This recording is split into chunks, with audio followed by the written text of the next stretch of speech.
Hi, I am Vikram Gupta, finance consultant. ज़्यादातर हमने ये देखा है कि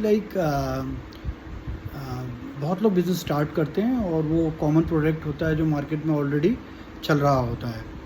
लेकिन ये कॉम्पिटिटिव मार्केट है, आप उसी मार्केट को कहीं ना कहीं पेनिट्रेट करते हैं और उसी मार्केट को आप कहीं एक्सपांड भी करते हैं और नए मार्केट को कहीं ना कहीं आप एक्सप्लोर भी करते हैं।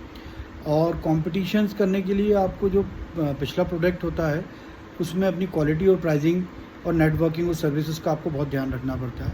लेकिन जहाँ मार्केट को एक्सप्लोर करते हो, जो नई जगह आप क्रिएट करते हो, मार्केट को एक्सपांड करते हो, वो एक तरीके से वैक्यूम होता है जिसको आप इनकैश करते हो अपनी सेल को बढ़ाने के लिए।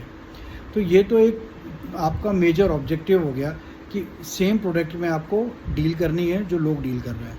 अब कंपटीशन का मतलब सिर्फ ये नहीं होता है कि अगर वो किसी प्राइस में बेच रहे हैं तो उसी प्राइस से कम में आप बेच दें, क्वालिटी थोड़ी सी इंप्रूव करके आप कॉस्ट ऑफ प्रोडक्शन को बढ़ा लें और मार्जिन कम करके कॉम्पीट कर लें।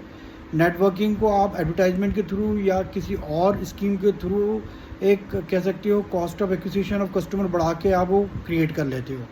देखिए क्या होता है ना, आपको फ़ाइट एक दिन दो दिन नहीं करनी है, आपको फ़ाइट जो करनी है वो लॉन्ग टर्म में करनी है। और लॉन्ग टर्म के लिए क्या होता है कि जो आपका इंटरनल सिस्टम होता है वो आपको सपोर्ट करता है।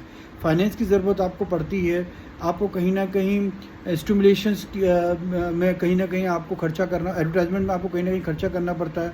तो इस तरीके के एक्सपेंसेस तो होंगे, लेकिन that expenses to be calculated. पता लगता है हमने मार्जिन आज ऐसे एंटिसिपेट किया कि हम 40% या 50% पे हम जो है जीपी पे काम कर रहे हैं और उसके हिसाब से हमने एंटिसिपेट कर लिया कि इसमें हम 25% तो हमारा अदर एक्सपेंसेस हो जाता है और 25% में हमने उसको दाव पे लगा दिया।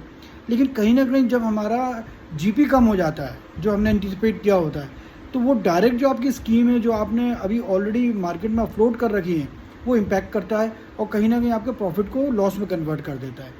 तो मार्केट को स्केल कीजिए, लेकिन जो इंटरनल सिस्टम है उसको इतना पुख्ता करिए कि वो टस से मस ना हो, आपकी क्वालिटी टस से मस ना हो, आपकी टीम उसके साथ स्टैंडर्ड जो आपका सिस्टम है उसके साथ बंधी रहे और आपको परफॉर्म करने के लिए पूरी आज़ादी दे। क्योंकि बार बार पीछे जाके चेक करना आपके लिए पॉसिबल नहीं है।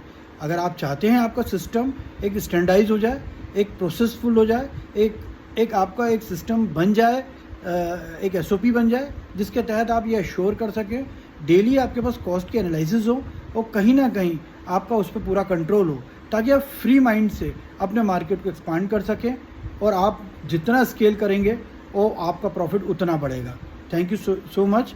अगर आपको फिर भी ऐसा लगता है कि आपको इसमें और डीप अंडरस्टैंडिंग चाहिए तो आप मुझे कॉल कर सकते हैं, आप मुझे व्हाट्सअप कर सकते हैं नीचे दिए हुए नंबर पे। Okay, all the best.